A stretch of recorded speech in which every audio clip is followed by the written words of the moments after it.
Hello दोस्तों, रोज की तरह लिखनी ब्लॉग में सबका हार्दिक स्वागत है। सबके मंगल भविष्य की कामना के साथ बड़ों को मेरा नमस्कार, छोटों को मेरा आशीर्वाद। मैं ठीक हूँ, आशा करता हूँ कि आप ठीक होंगे। रामचरितमानस के बालकांड के प्रसंग में दोस्तों, आज के प्रसंग में जो है मुनियों और सिद्धियों के समूह जहाँ बसते हैं, राजा मनु हृदय में हर्षित होकर वहीं चले जाते हैं। मनु और शत्रुपा के स्वरूप का वर्णन रामचरितमानस के बालकांड में तुलसीदास जी ने सृष्टि के निर्माण और सृष्टि के सृजन के जो स्वरूप हैं, तो वे धीर बुद्धि वाले राजा रानी मार्ग में जाते हुए ऐसे सुशोभित हो रहे हैं कि मानो ज्ञान और भक्ति साथ साथ में शरीर के साथ ज्ञान और भक्ति भी चली जा रही है। ज्ञान और भक्ति की धारणा करके मनु जी अपने पुत्र को जबरदस्ती राज्य देकर स्वयं स्त्री सहित वन को गमन कर देते हैं। तुलसीदास जी ने इस प्रकार का वर्णन मनु और शत्रुपा, जिन्होंने सृष्टि के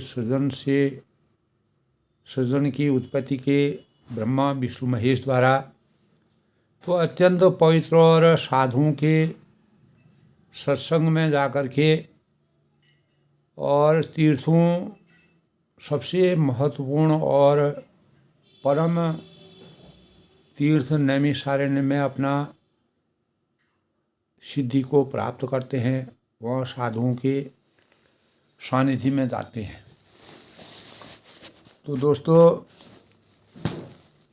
रामचरितमानस में तुलसीदास जी ने राम राज्य की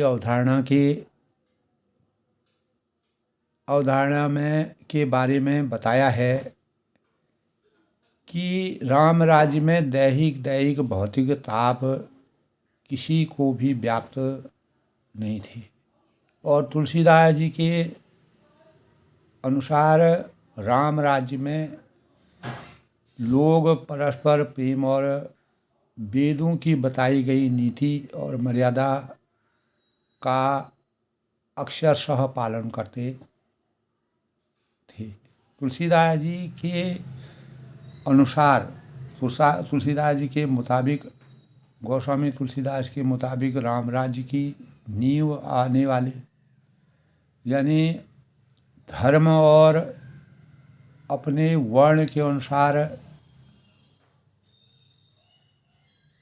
यानी परायणता, ध्यान और भक्ति की परायणता और परस्पर प्रेम पर टिकी हुई है।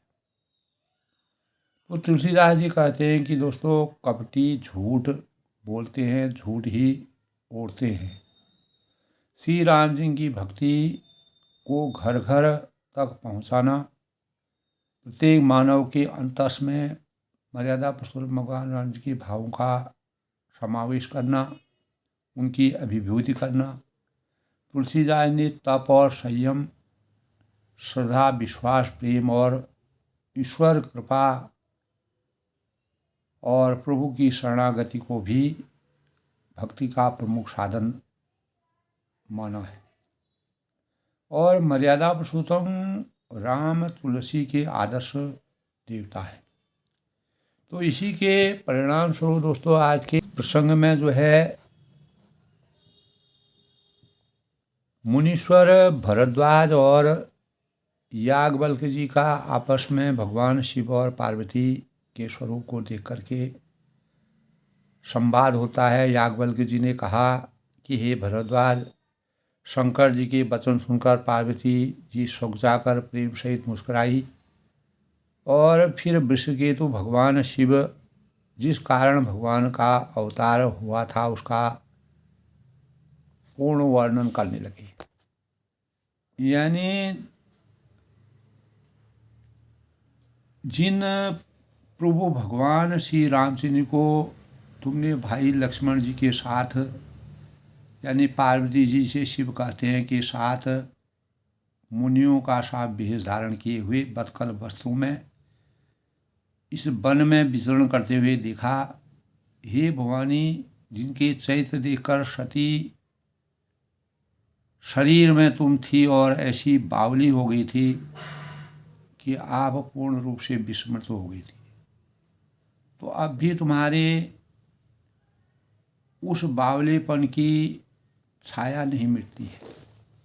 और उन्हीं के भ्रम रूपी रोग के हरण करने वाले चैत्र को सुनो और उस अवतार में भगवान की जो जो लीलाएं की वह सब मैं अपनी बुद्धि के अनुसार तुम्हें कहूँगा।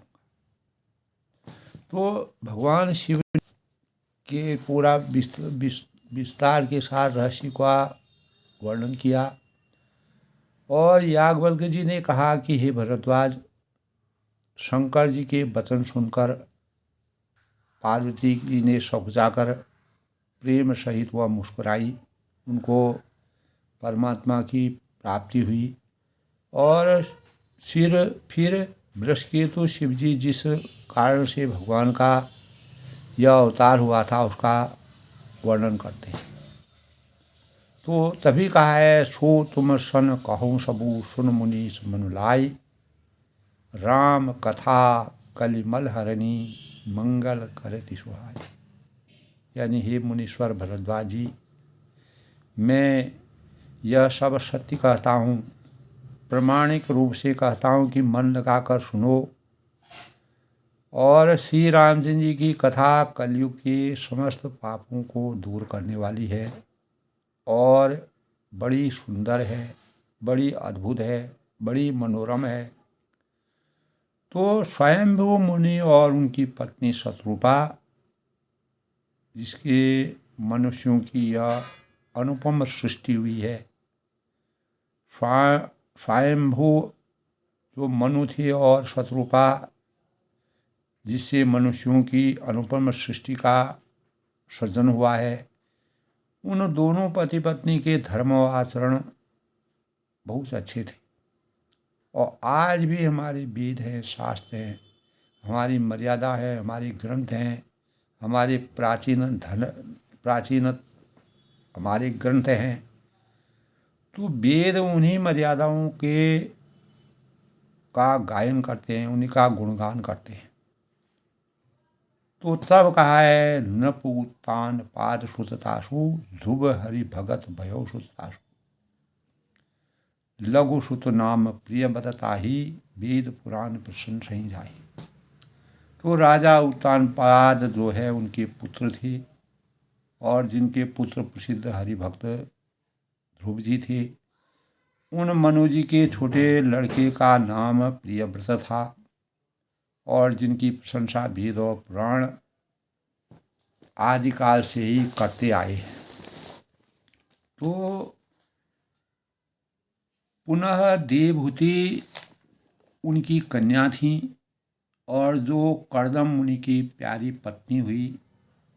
कल के प्रसंग में था जो जिन्होंने आदिदेव दीनों पर दया करने वाले समर्थ कृपालु भगवान कपिल को गर्भ में धारण किया था।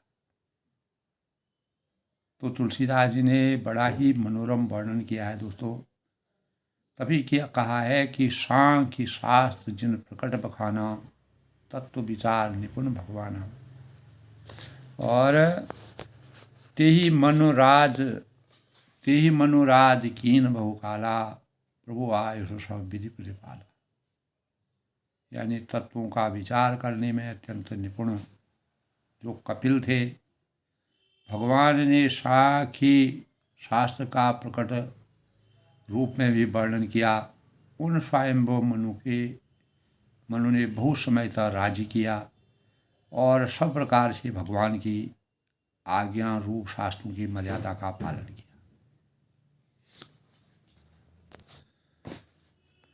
तो तभी कहा है, भवन बसत था चौथपना होय न विषय विराग, जन्म गयऊँ हरि भगति बिनु हृदय बहुत दुख लाग।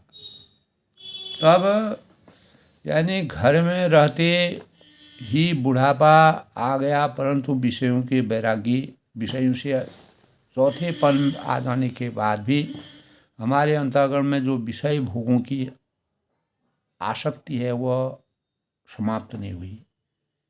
तो इस बात को सोचकर उनके मन में बड़ा दुख हुआ कि श्री हरि की भक्ति बिना जन्म यूं ही चला गया। बिनु हरि भगत ज्ञान कहाँ ते पाऊं। तो बरबस राज सुतई तब दीना, नारी समेत गवन मन कीना, तीरथ बर नैमिष विख्याता अति पुनीत साधक। तब जो मनु व शत्रुपा थी, तो चौथी अवस्था प्राप्त होने के बाद भी भगवान की वास्तविक शक्ति को प्राप्त नहीं कर पाए। हमेशा भौतिक आसक्तियों में और राज पद पर ही अपनी प्रतिष्ठा को जमाए रखे। तो उनके अंतःकरण में चौथेपन में भगवान का स्मरण करना, भगवान का ध्यान लगाना जीवन के उद्धार के और के लिए हमारे शास्त्रों ग्रंथों के अनुसार भगवान के स्वरूप को प्राप्त करना।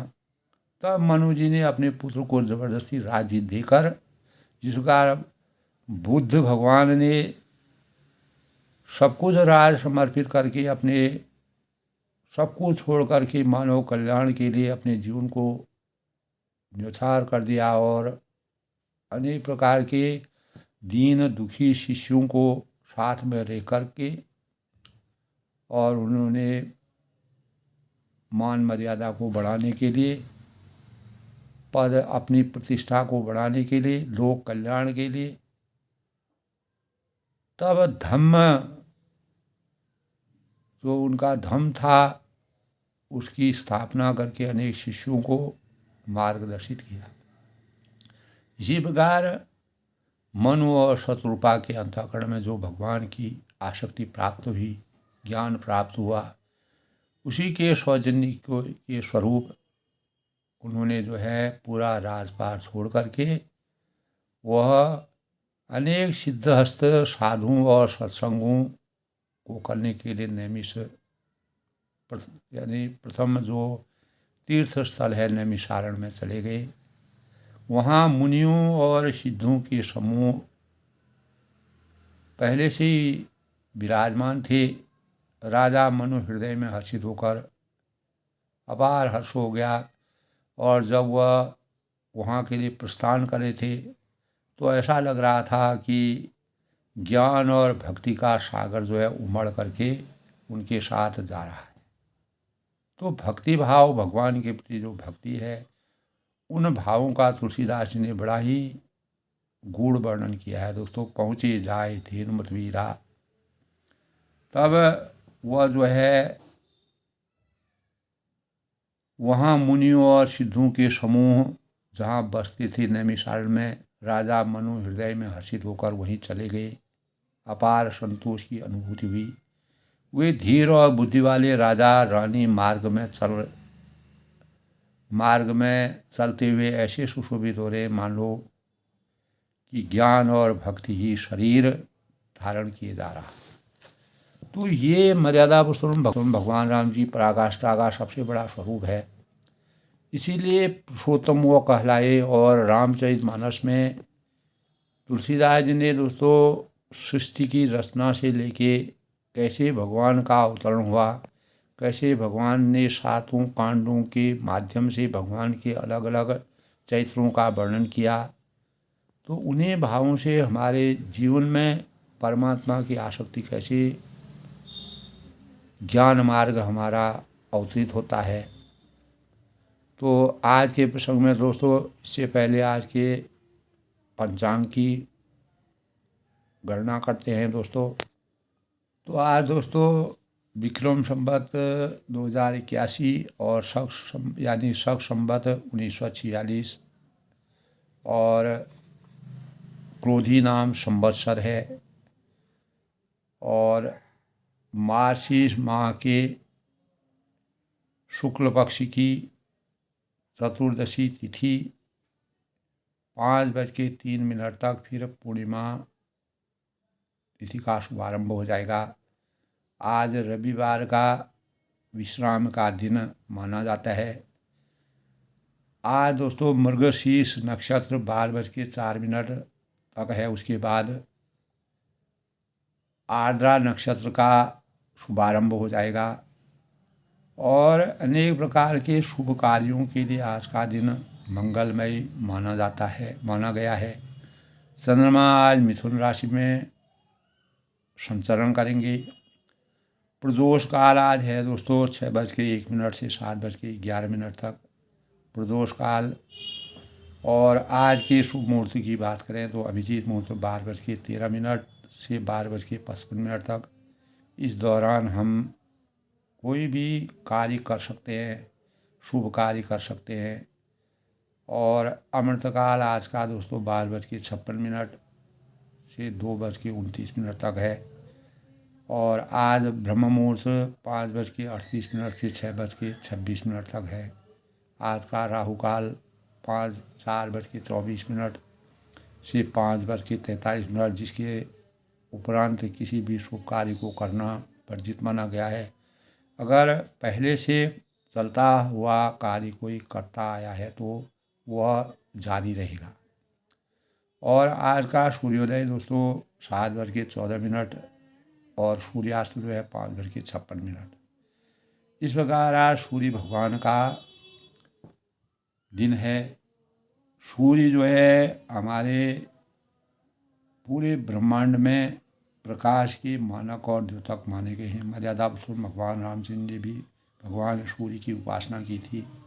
सभी देवताओं के जीवन में, मानव जीवन में जो भी प्राणी संसार में पैदा हुए हैं, भगवान सूर्य के ऊपर वैज्ञानिक और आध्यात्मिक दोनों भावों का संसार हमारे शास्त्रों में और विज्ञान में निहित है। शास्त्रों में भगवान सूर्य को जल अर्पित करना, भगवान सूर्य को नमन करना, भगवान सूर्य में तेज होता है। वही तेज हमारे मर्यादा पुरुषोत्तम भगवान राम जी जब रावण पर विजय प्राप्त की थी तो उसी तेज के प्रभाव से उनके अंतःकरण में शक्ति का संचार हुआ, जिसके परिणामस्वरूप वह अग्नि बाण उन्होंने रावण की नाभि पर मार करके उसका वध किया। तो भगवान सूर्य और वैज्ञानिक दृष्टिकोण से भगवान सूर्य में अद्भुत इस प्रकार की किरणों पूरे विश्व में, पूरे संसार में बिखरती हैं, जिससे हमारे अनेक प्रकार के रोग प्रतिरोधक क्षमता वाली किरणें होती हैं, जो अनेक विषाक्त जो हमारे जीवन के लिए हानिकारक है उनको समाप्त करती है और हम निरोगी बनते हैं।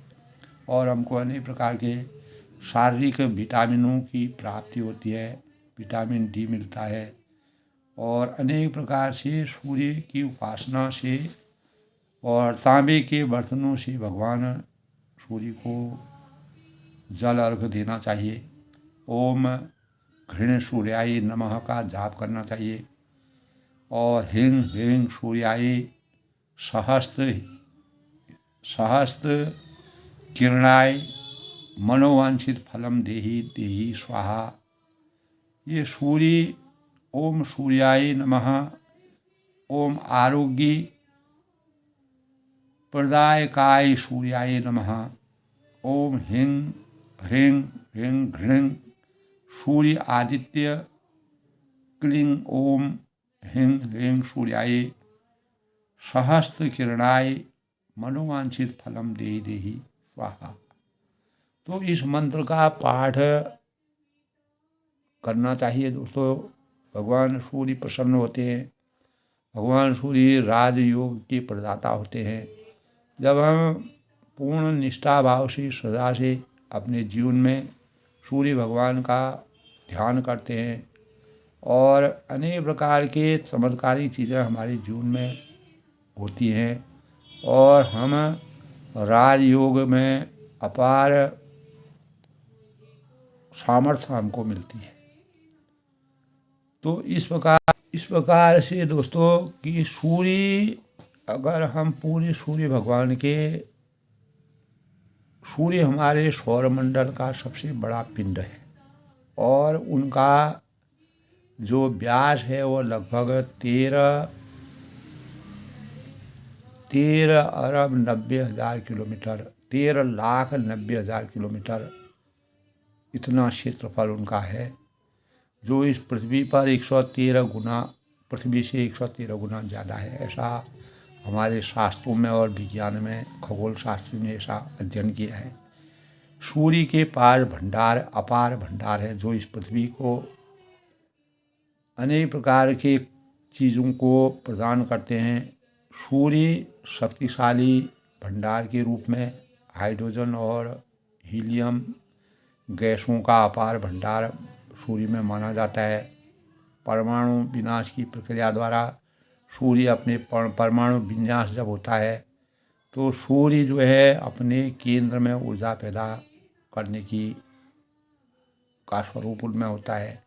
सूर्य की प्रकृति पीले बौने तारे के रूप में है और सूर्य पृथ्वी से 93 मिलियन मील यानी 150 मिलियन किलोमीटर दूर है।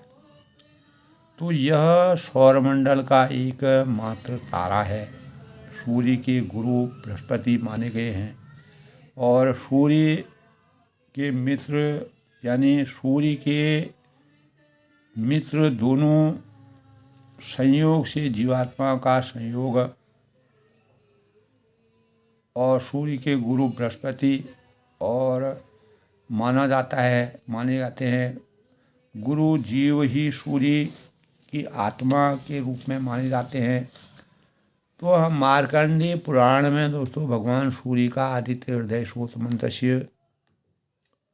सूर्य की प्रबलता को दर्शाता है। मार्कंडेय पुराण के अनुसार पहले संपूर्ण जगत में प्रकाश नहीं था, तो जब ब्रह्मा जी के मुख से ओम प्रकट हुआ, ऐसा शास्त्र वो कहते हैं, वही सूर्य का प्रारंभिक स्वरूप है। तभी पूरे विश्व में संपूर्ण सृष्टि में रोशनी प्रकट हुई। भगवान शिव ने जब कुछ नहीं था तब शिव थे, शिव ने ही रात और दिन का संचार किया, ऐसा प्रमाण मिलते हैं। इसके बाद भूव तथा स्व शब्द उत्पन्न हुआ। ये तीनों पिंड एक रूप में मिलकर के विलीन हुए तो सूर्य को मजबूत रूप मिला। सूर्य का अपना नाम, इसलिए सूर्य का दूसरा नाम आदित्य भी कहा जाता है। आदित्य हृदय स्रोत मंत्र में सूर्य एक प्राकृतिक चिकित्सालय के समान है और सप्तरंगी किरणों में अद्भुत रोग विनाशक शक्ति सूर्य में विराजमान है और अनेक औषधीय गुणों के भंडार के रूप में कीटाणुओं के संहार की शक्ति सूर्य की ऊर्जा में विद्यमान है। आज के वैज्ञानिक युग में दोस्तों सूर्य के प्रकाश से अनेक सौर ऊर्जा पैदा की जा रही है, जिससे हमें पर्याप्त मात्रा में प्रकाश प्राप्त हो रहा है और अनेक प्रकार के हम वैज्ञानिक संसाधनों को की पर्याप्तता से मानव जीवन को उन्नत बनाने में समर्थवान हो रहे हैं।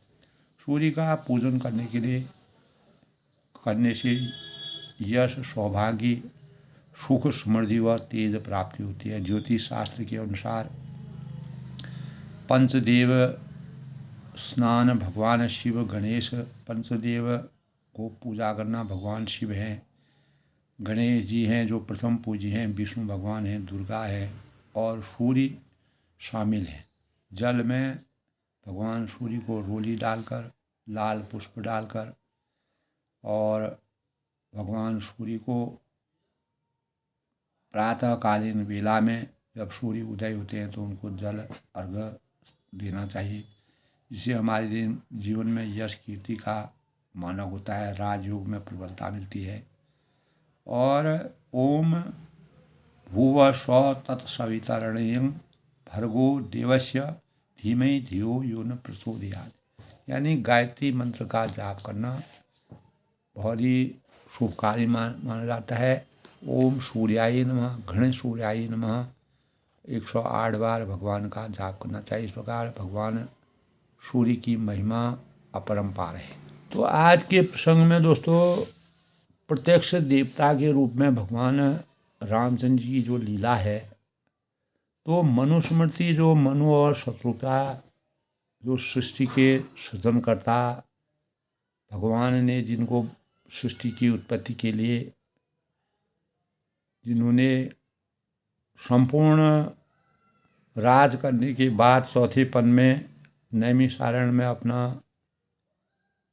साधु संतों के सानिध्य में जाकर के भक्ति और भावों से अपने जीवन को सामर्थ्यवान बनाने के लिए सृष्टि के निर्माण के लिए अनेक प्रकार की याचनाएं की और अपने जीवन को परमात्मा की आसक्ति में लगाया। तो मनुस्मृति के अनुसार दोस्तों जो वृद्धजनों, माता पिता, गुरुजनों का, श्रेष्ठ जनों का सर्वथा प्रणाम तथा उनकी सेवा करने वाले मनुष्य आयु है, विद्या है, यश है, बल है, चारों प्राप्त करते हैं, चारों की वृद्धि होती है। तो शत्रुघ्न जी और मनु ने जो है अपने राज्य को छोड़ करके अपने पुत्र के अधीन वह दे करके वह जो है भक्ति भाव में चले गए। तो आगे रामचरितमानस में कहा गया है कि दोस्तों 100 आचार्यों से बढ़कर एक पिता होते हैं और पिता से 1000 गुना से अधिक माता गौरवमयी होती है। इससे यह प्रमाणिक होता है कि दोस्तों तीनों हमारे प्रत्यक्ष देवता हैं और इसीलिए इन तीनों का मन, वचन और कर्म से यानी तन मन धन से सेवा करनी चाहिए। यही धर्म की नीति है, यही मर्यादा है, यही रामचरितमानस की सबसे बड़ी रचना है। तो इस संसार में इन तीनों देवताओं को रोज साक्षात्कार हमारे जीवन में होता है। इनकी नित्य सच्चे मन से सेवा करना मानव धर्म का सबसे बड़ा और वही इस युग में सर्वोपरि धर्म है। और ग्रंथों में माता पिता गुरु को ही श्रेष्ठ माना गया है। बार बार मैं अपने ब्लॉग के माध्यम से दोस्तों माता पिता है तो मैं देवतम परम यह कर्तव्यम देवताभ्यम तदादाभ्यम करूँ मैं को खुश रखना हमारा परम कर्तव्य है। मर्यादा पुरुषोत्तम भगवान राम जी 14 साल के वनवास के बाद भी अपने पिताजी दशरथ राजा के इतने महान ज्ञानी राजा थे और पुरुषार्थी थे, धर्म अर्थ काम मोक्ष के मानक थे। तो उनके स्वरूप को, उनके संकल्प को हमेशा के लिए विराजमान रखने के लिए इस सृष्टि के सही निर्णय के रूप में जो प्रस्तुत हुए, उन्होंने अपने संकल्प और जो उनके वचन थे, वचनों का कभी भी उनके वचन को मिथ्या नहीं जाने दिया। इसलिए कैकेयी ने भगवान रामचंद्र जी को वन में जाकर के अनेक राक्षसों को मारने का जो यश रामचंद्र जी के पास था वह किसी के पास नहीं था। और भरत जो है वह राज्य कर सकते थे, इसलिए दोनों को इस प्रकार के वरदान दिए।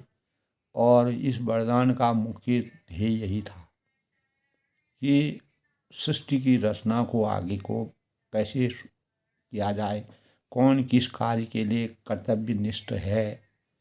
तब दोस्तों संसार में माता पिता गुरु से श्रेष्ठ कोई नहीं होता है। संस्कारिक होना, नियमों के से बंधे रहना और मनुष्य के हित में होना और माता पिता गुरु को की आज्ञा का पालन करना। जिस प्रकार मर्यादा पुरुषोत्तम भगवान रामचंद्र जी अपने श्रेष्ठ मुनियों पर विजय प्राप्त की और मनुष्य और समाज के हित में रहता है, इनकी अवहेलना करके अप्रत्यक्ष देवता आराधना करना ठीक नहीं।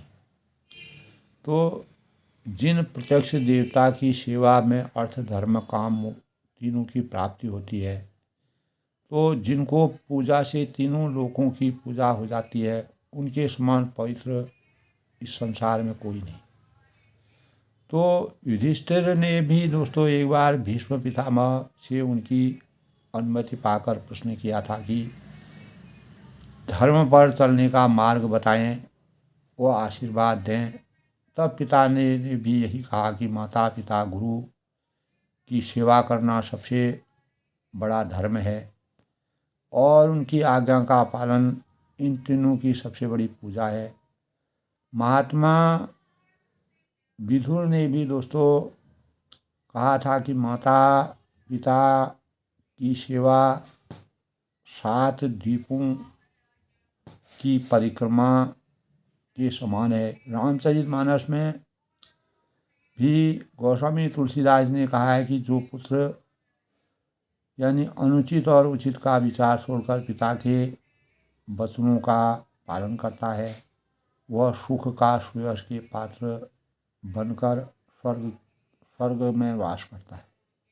जो मनुष्य माता पिता गुरु की आज्ञा का पालन करते हैं, उनमें विनयता आती है। माता पिता और गुरु को ब्रह्मा विष्णु महेश इसलिए कहा जाता है। तो इस प्रकार रामचरितमानस दोस्तों तब कहा है, पहुँचे जाए धेनुमति तीरा, हर्ष नहाने निर्मल नीरा, आए मिलन सिद्ध मुनि ज्ञानी, धर्म धुरंधर नृप ऋषि गानी। जब नैमिषारण्य में शत्रुपा और मनु जाते हैं, तब चलते चलते हुए गोमती के किनारे जा पहुँचे और हर्षित होकर उन्होंने निर्मल जल से स्नान किया। उनको धर्म धुरंधर राजर्षि जानकर सिद्ध और ज्ञानी मुनि उनसे मिलने आए।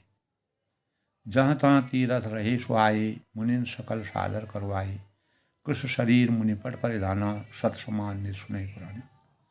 जहाँ जहाँ सुंदर तीर्थ थे, मुनियों ने आदरपूर्वक सभी तीर्थ उनको करा दिए।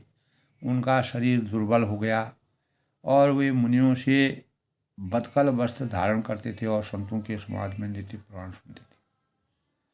तो 12 अक्षर मंत्र पुनि जपं सहित अनुराग, वासुदेव पद पंकरहूँ दंपति मन अति लाग। तब 12 अक्षर मंत्र ओम नमो भगवते वासुदेवाय का उच्चारण वह करते थे, उनका जाप करते थे, नाम जाप करते थे। प्रेम सहित वह दोनों मनु और शत्रुपा जपते थे।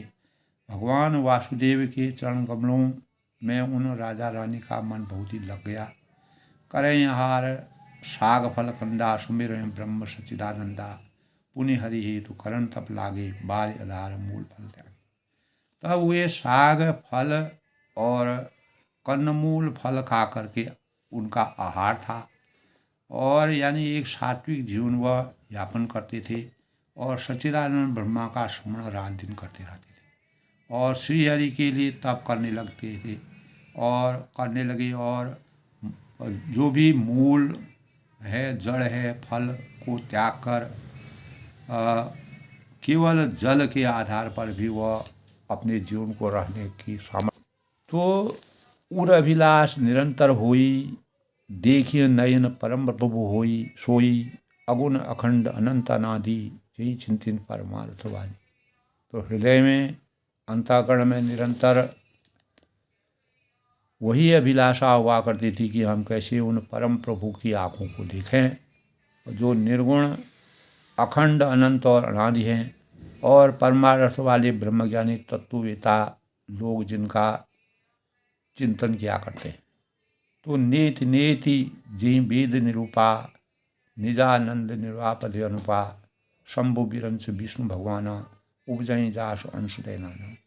जिन्हें वेद नेति नेति करके यह भी नहीं ऐसा कह करके निरूपण करते हैं, जो आनंद स्वरूप उपाधि रहित और अनुपम हैं एवं जिनके अंश से अनेकों शिव ब्रह्मा और विष्णु भगवान प्रकट होते हैं। तो ऐसे हूँ प्रभु सेवक बसाई, भगत हेतु लीला तनु गही, जो यह वचन सत्य सुत भाषा, तो हमार पूजय अभिलाषा।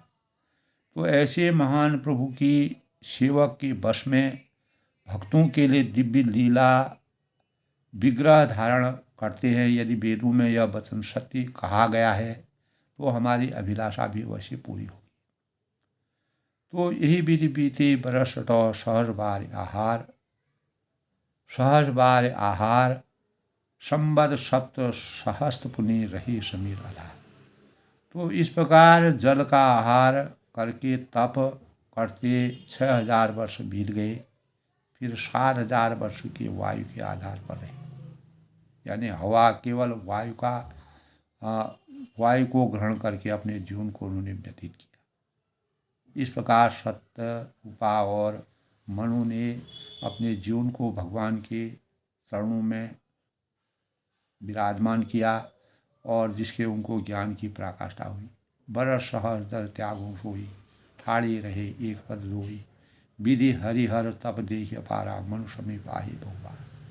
तो इस 10,000 वर्ष तक उन्होंने वायु का आधार भी छोड़ दिया और 10,000 वर्षों के बाद उन्होंने वायु का भी आधार छोड़ दिया और दोनों एक पैर पर खड़े रहे। इतनी भयंकर, इतनी ज़बरदस्त, इतनी आस्था और इतनी शक्ति उनके अंतर मन में आ गई, तो भगवान की पूर्ण समर्पण हो गई और वह भक्ति भाव में लिप्त हो गई। उनका विधि हरि तप देख अपारा, भगवान ने उनकी अपार तप को देख करके ब्रह्मा विष्णु महेश कई बार मनु के पास आए कि ऐसी तपस्या कि सब कुछ त्याग करके एक पैर पर खड़ा होना, ये आज के कलयुग में बहुत ही बिरले ही ऐसी शक्ति मिल सकती है। दोस्तों, मांगो बर बहु बांध भाई, परम धीर नहीं लगाई, आस्ति मात्र हो ही रही शरीरा, तदपि मना मन ही मन पीरा। उन्होंने इन्हें अनेक प्रकार से ललचाया, कहा कि कुछ वर मांगो। भगवान ने, ब्रह्मा विष्णु महेश ने कहा, पर वे परम धैर्यवान राजा रानी अपने तप में आसक्त थे और अपने तप से वह कभी डिगे नहीं, विचलित नहीं हुए। यद्यपि उनका शरीर अस्थि मात्र हो ही रही शरीरा, उनका शरीर यद्यपि हड्डियों का ढांचा मात्र रह गया था, फिर भी उनके मन में जरा भी पीड़ा नहीं हुई। तथापि मनाग मन ही मन पीड़ा। जब भगवान की आसक्ति, भगवान की शक्ति प्राप्त हो जाती है तो हमारी साधना, कोई भी हम साधना करें, भगवान उसमें हमको शक्ति प्रदान करते हैं। तो यह हमको रामचरितमानस से तुलसीदास जी ने इसका बड़ा ही विचित्र वर्णन किया है। शत्रुपा और मनु जिन्होंने सृष्टि की सृजन के लिए प्रथम रूप में इस धरती पर, इस सृष्टि पर अपना अवतरण लिया। प्रभु सर्वज्ञ दास ने जानी, गति अनन्य तापस न परानी, माघ माघ बस भय नभ बानी, परम गंभीर कपाल प्रसादी। तब सर्वत्र प्रभु ने अनन्य गति आश्रय वाले तपस्वी राजा रानी को निज दास जाना और तब परम गंभीर और कृपारूपी अमृत से सनी हुई यह आकाशवाणी हुई, उनके बारे में आकाशवाणी हुई। तब भगवान ने कहा कि कोई वर मांगो। ब्रह्मा विष्णु महेश। तो मृतक जीवावि गिरा सुहाई, सुवन रंध्र होई उर जबाई, और हस्त पुष्ट तन भये सुहाई, मानो अपने भवन ते आए। तो मुर्दे को भी जिला देने वाला यह सुंदर वाणी कानों को छेदों से होकर हृदय में उनके जाती है और तब राजा रानी के शरीर ही सुंदर और हष्टपुष्ट हो गए, मानो अभी घर से आए।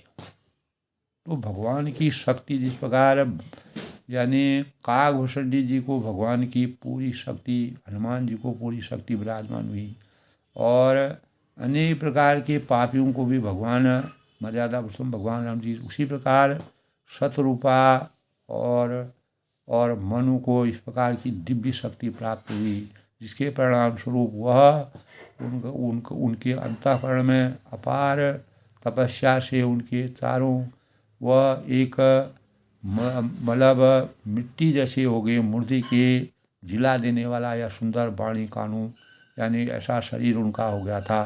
तो हृदय में उनकी इस प्रकार की बातें आई। जब आकाशवाणी हुई तो उनको अपार ज्ञान जो उनके अंतःकरण में था, तो राजा रानी के शरीर ऐसे सुंदर और हष्टपुष्ट हो गए, मानो अभी घर से आए हो। तो परमात्मा की दिव्य शक्ति प्राप्त हो गई। तो सुवन सुधा समम वचन सुनी, पुलक प्रफुल्लित गात, बोले मनु करी दंडवत और प्रेम न हृदय सुना।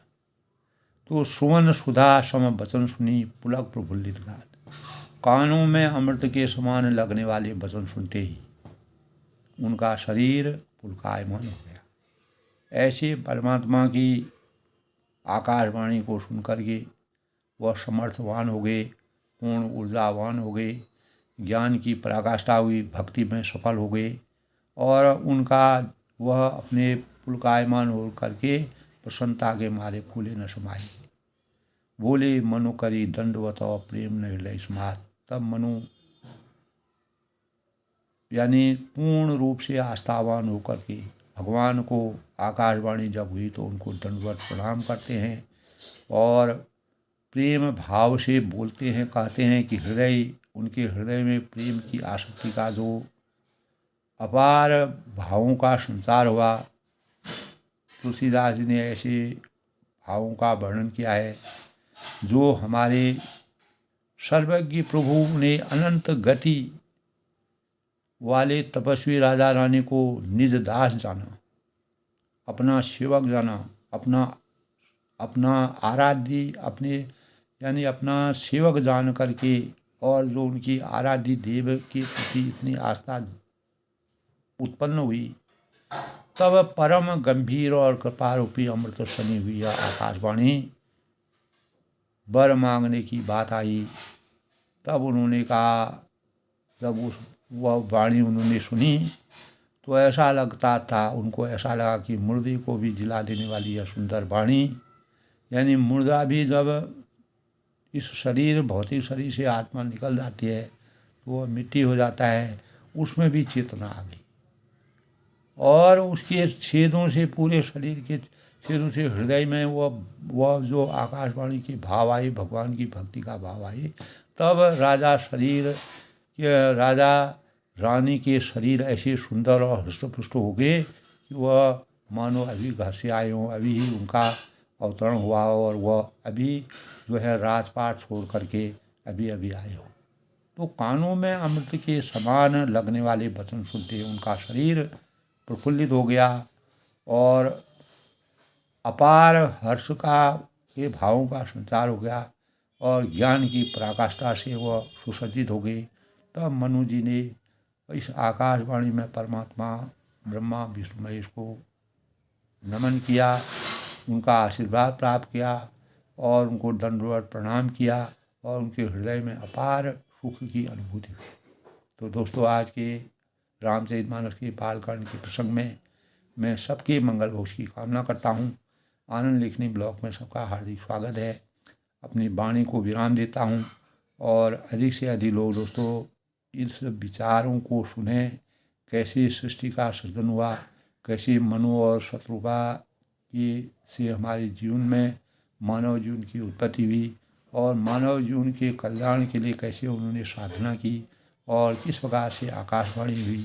इन भावों का रामचरितमानस में तुलसीदास ने अभूतपूर्व वर्णन किया है, जो हमारे लिए एक ज्ञान स्रोत की पराकाष्ठा का बहुत ही विचित्र रहस्य है, जिसको हमें अपने जीवन में चरितार्थ करना चाहिए और अपने जीवन में प्रेरणा के स्रोत के रूप में भगवान की आसक्ति में पूर्ण समर्थवान होना चाहिए।